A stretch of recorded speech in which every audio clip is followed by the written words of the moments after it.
વાવ થરાદ જિલ્લાના થરાદ શહેર પોલીસ દ્વારા દારૂ વિરોધી અભિયાનને વધુ અસરકારક બનાવવા માટે સતત ચેકિંગ ડ્રાઈવ હાથ ધરવામાં આવી રહ્યું છે, જેના ભાગરૂપે થરાદ શહેરના શિવનગર વિસ્તારમાં ગઈકાલે સાંજના સમયે પોલીસ સ્ટાફ દ્વારા દારૂના નશામાં ફરતા લોકો સામે કાર્યવાહી કરવામાં આવી હતી, જ્યાં પોલીસે કુલ 7 લોકોની અટકાયત કરી હતી, જેમાંથી એક વ્યક્તિ શિક્ષક હોવાનું બહાર આવ્યું છે। મળતી માહિતી મુજબ ઝડપાયેલ શિક્ષક નટવરભાઈ પરમાર મૂળ તરસંગ, તાલુકો શહેરા, જિલ્લો પંચમહાલનો વતની છે અને હાલમાં થરાદના લેડાઉ પ્રાથમિક શાળામાં શિક્ષક તરીકે ફરજ બજાવે છે। પોલીસ માહિતી પ્રમાણે નટવર પરમાર સાંજના સમયે દારૂના નશામાં બાઇક ચલાવી શિવનગર વિસ્તારમાં ફરતો જોવા મળ્યો હતો।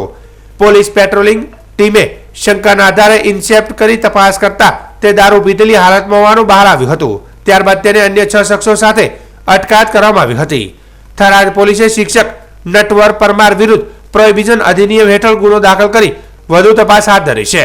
પોલીસ દ્વારા વિસ્તારમાં દારૂના કિસ્સાઓ પર કડક કાર્યવાહી ચાલુ રાખવામાં આવશે તેવો સંદેશ પણ આપવામાં આવ્યો છે।